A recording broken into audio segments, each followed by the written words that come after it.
Well, I know I wanted to do something. I knew I wanted to do something to make my parents proud of whatever I put my mind into. There had been no education in the family, really. None of my father, my mother, or none of my cousins had graduated from high school. So one of the things my parents wanted most vociferously was that I should be the first one to have an education. Well, I knew that I wanted to get married and have a family. And I guess that was probably my main goal, meet somebody. For a while, as I was going through high school, I thought I wanted to be an engineer. Then that dimmed after a while, despite the fact that I went to an engineering high school.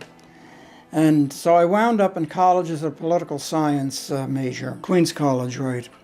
Well, it was a small college, it was a small country college, only about 3,000 students.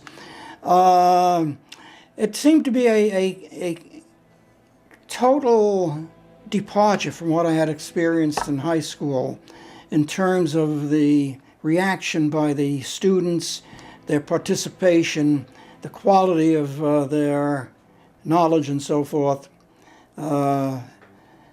It was completely different. I liked politics. I liked the politics scene, but I didn't want to go into politics. And consequently, when I graduated, I took a job with one of the big retailers as a trainee.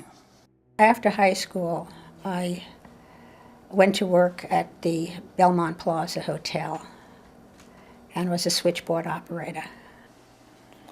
Well, it was during the war, Korean War. I was 23 years old. I had just finished college. As a matter of fact, I was supposed to go into the service when I was 22. Uncle Sam gave me a one-year deferment in order to finish school. So almost immediately after school, I was taken into the service. Served for 2 years. It was a very rewarding time for me. It could have been a very drastic time. However, I was not sent to Korea. I spoke German at the time. I had studied German in both the high school and college. Had 4 years of college behind me. And so the Army immediately set me to go into Germany and become a member of the Counterintelligence Corps. And basically, Counterintelligence Corps, it sounds like a great deal, of course, and like most of these great deals, it wasn't all that great, but it was interesting.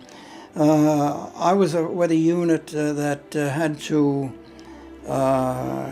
check Germans who wanted to come to the United States and be sure that, and at the time, you know, the U.S. was still very strict of who might come in, who might not come in. You wanted to be sure that you were not allowing growing Nazis to join you. When I returned from my military, that's when I had my first real full-time job. The other jobs I had were all part-time, small, and so forth.